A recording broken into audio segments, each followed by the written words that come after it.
Hoje eu estou aqui com o Dr. Souto, que você já conhece, estou aqui com o Josh e também um convidado super especial que eu vou apresentar logo logo, tá?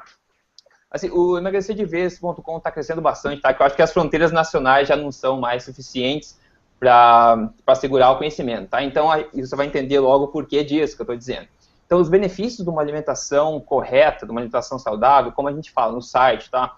E nesse videocast, podcast, eles vão muito além do imaginado pela maioria das pessoas. E os resultados são realmente impressionantes e muito notórios e duradouros, que também é importante, tá?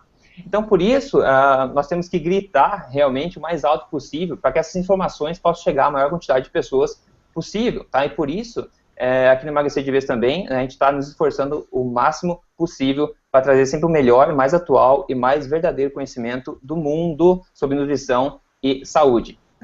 Então, hoje, tá, é um dia muito importante aqui para o Emagrecer de Vez, para o nosso videocast podcast, porque eu trouxe para conversar com a gente o Dr. Andreas Enfeldt, que é um médico famoso na Suécia, tá, e é bastante conhecido também mundo afora. Tá? Ele participa das principais convenções internacionais sobre obesidade e saúde, e também já entrevistou várias pessoas famosas da área, inclusive tá, o Gary Taubes também, que é autor do livro Why We Get Fat, do Good Calories, Bad Calories.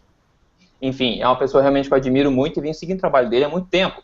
E ele, muito gentilmente, concordou a participar aqui no nosso videocast, tá? Só que assim, nós vamos hoje quebrar aqui vários mitos e discutir também formas de facilitar a vida de quem quer viver nesses modos de uma alimentação verdadeiramente correta, tá? E assim como o Dr. Andreas prega, assim como o Dr. Souto prega, e a gente prega aqui também no Emagrecer de Vez, ok? Agora é o seguinte, o Dr. Andreas, como ele é sueco, né, ele não fala português, infelizmente. Mas não se preocupe que a gente vai colocar aqui legendas para que você possa seguir sem problema nenhum a nossa conversa. Agora, se você fala inglês, então não tem problema nenhum, você pode seguir tranquilamente, ok? Então agora eu vou mudar para inglês para que todo mundo comece, então, a discutir os assuntos de hoje que são bastante interessantes, ok? Então, ok. Now switching to English, finally, Dr. Andreas, now you can follow with us.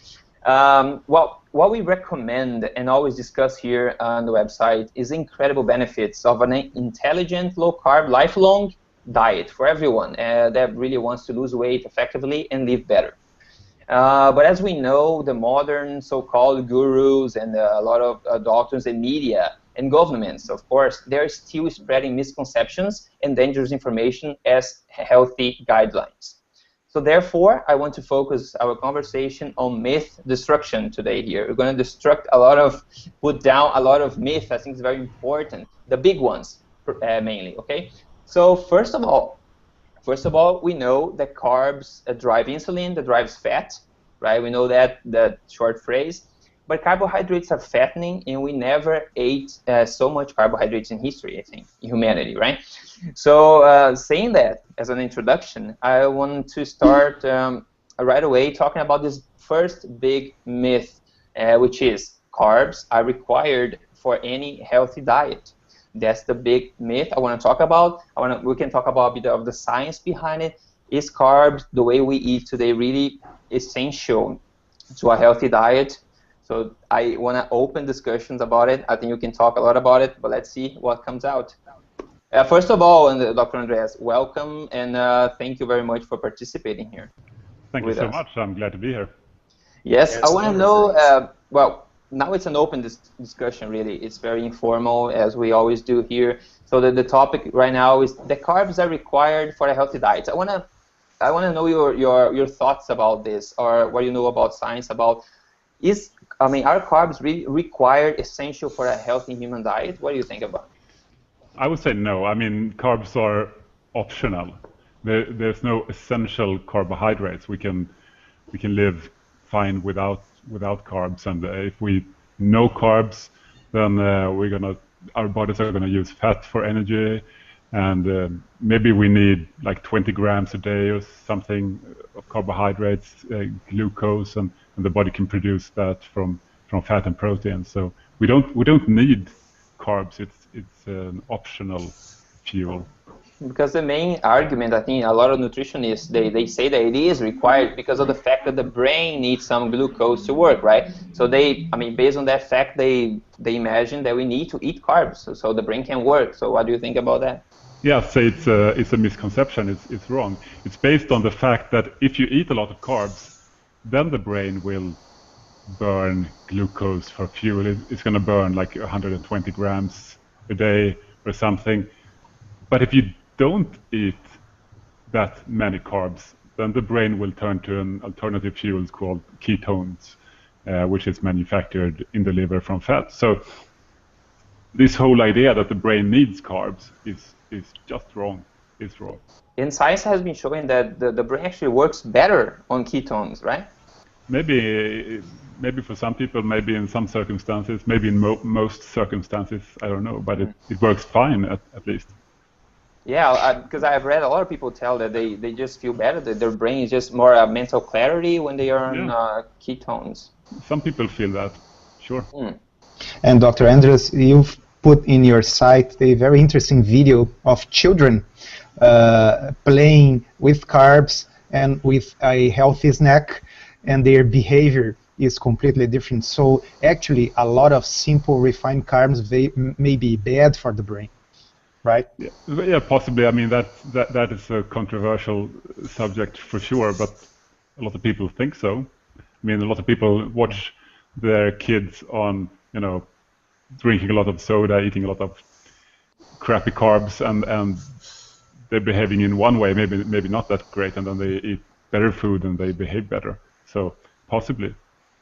Yeah, I think what they observed in this experiment specifically they were talking about, that they fed a group of children with healthy snacks, and the other group of children they fed with like soda and typical party foods. And they observed that the behavior of the party food group was actually more like less stable, I would say. They were less concentrated, right? It seems like they have these peaks of a high activity, and they are a bit more aggressive maybe, they talked about in the experiment.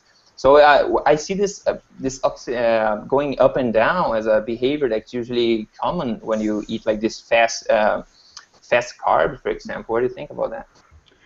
I think the reason this is controversial is because in the 80s and 90s they did several experiments giving children sugar to see if they got hyperactive, and they didn't really. But the thing with these experiments is that the dose was kind of small. It's like one soda or something. And if you take kids to a birthday party, they don't just drink one can of soda. They eat a lot of stuff. So the question is, if they get more bad carbs, do their behavior get worse? And it could be. It could be. Yeah, in a typical party, they get an overload of carbs, right? Yeah, I think so. The influence on their behavior may be controversial, but the influence on their health and their body fat status, I think, is uncontroversial, right? It should be, yeah, it should be. No, that's Doctor, another common myth here in Brazil about ketones is about ketoacidosis. Can you tell us a little bit about that? It's also a common myth that if you eat very low amount of carbs, your body is going to become acidic, and your pH is going to drop, and you're going to end up in the emergency room, based on this idea that you could end up in ketoacidosis, which is basically something completely different. It's connected to type 1 diabetes and a very, very severe lack of insulin. And you don't get that on a low-carb diet. You get something else called ketosis, which is a natural state for the body where the ketone levels in the body are very strictly regulated, so they don't get out of control like in the ketoacidosis state. So ketoacidosis is something that you could risk if you're a type 1 diabetic and you stop taking insulin. But it's not something you get on a low-carb diet. That is called ketosis. It's something else. It's just a natural state. Yeah, very good to put it in very clear words. It's usually a subject that comes out. Yeah, that's true. I think that's a very good discussion for the carbs, because we have many myths to cover here today. So I just want to go forward, right? I think people are thirsty for information. So the next big one, maybe one of the biggest myths in the history of nutrition, I don't know, is that fat is bad for your health and bad for your heart. Okay, so first thing, when we actually suggest a low-carb diet and we tell people that, okay, you should eat more like healthy fats, you should really increase your healthy fat consumption. That means even saturated fat, of course, the natural fat. People open their eyes very wide, right? Because, I mean, saturated fat means bad things. I mean, everyone grew up with this conception. I did as well. It was a big thing. And still is a very, very big thing. So the myth is, fat is bad for your heart and for your health. Now I want to open discussion about it. What do you think about it? I think it's fine. Fat is fine. Natural fat is fine. Saturated fat is fine. I used to believe it too. I mean, I was trained as a doctor back in the 90s, and I was taught that saturated fat is bad because it raises your cholesterol, the cholesterol levels in your blood, and that's what's giving you heart disease. But it's not true. It's a theory that has been tested over and over again, and it's never been proven.